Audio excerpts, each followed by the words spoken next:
4 বছরের গ্যাপ নেওয়ার পর আমাদের শাহরুখ খান ব্যাক করেছে পরপর ৩টা মুভি নেওয়ার পর, পাঠান, জওয়ান অ্যান্ড ডাঙ্কি নেওয়ার পর। এখন পাঠান আর জওয়ান তো তাদের মানে ধুয়াধার কালেকশন করে, তোমরা জানো ১,০০০ কোটি ১,০০০ কোটি, মানে একদম কী বলবো, মানে বলার মতন। আর মুভি দুটো খুবই ভালো ছিল ভাই, একদম আমার মতো খুব ভালো ছিল একজন শাহরুখ খান ফ্যান।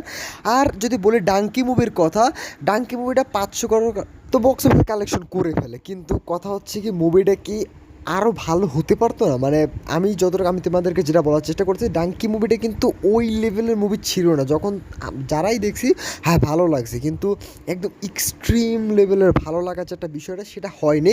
কারণ তার মধ্যে আমি রিজনগুলো খুঁজে বের করছি। প্রথম রিজন হচ্ছে মানে পরপর মুভি আনা। আমি তোমাদেরকে বলি, এসআরকে যেটা করছে পাঠান মুভির জন্য অনেক বড় ডেডিকেশন দিয়েছে।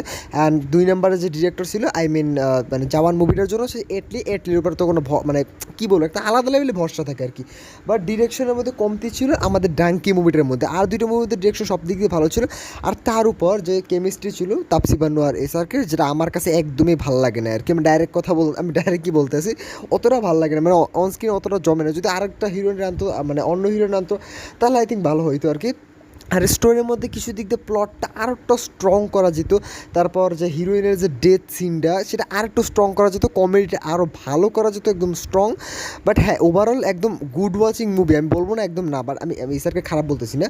বাট হ্যাঁ, যদি আরও ভালো হতে পারতো, এক্সট্রিম লেভেলে হতো, আমি সেটাই বলতেছি। অ্যান্ড তার উপর এই মুভিটার মানে আমি মুভিটার যদি এখন বলি, মুভিটার কালেকশনের প্রতি এত ইফেক্ট কেন পড়লো? কারণ এসআরকে দেখতো পরপর ১,০০০ কারোর দিয়েছে, তারপর তো আর একটু বেশি হওয়া যায়, মিনিমাম তো ধরলাম ৭০০ থেকে ৮০০ কোটি তো কালেকশন করা উচিত ছিল, কিন্তু এটা হয়নি। কারণ আমি তোমাদেরকে রিজন বলি, অ্যানিম্যাল মুভিটা মানে রিলিজ হচ্ছিলো, সেটা ক্রেজ তো পুরো ছিল ভাই, তোমাদের বলার মতো না। তার উপর আরেকটা মুভি ছিল, মানে ক্লাশ করছিল সালার মুভিটা, সালার মুভির কালেকশনের প্রতি ইফেক্ট পড়ছিল, কারণ ওটা ১,০০০ কারো টাচ করতে পারতো।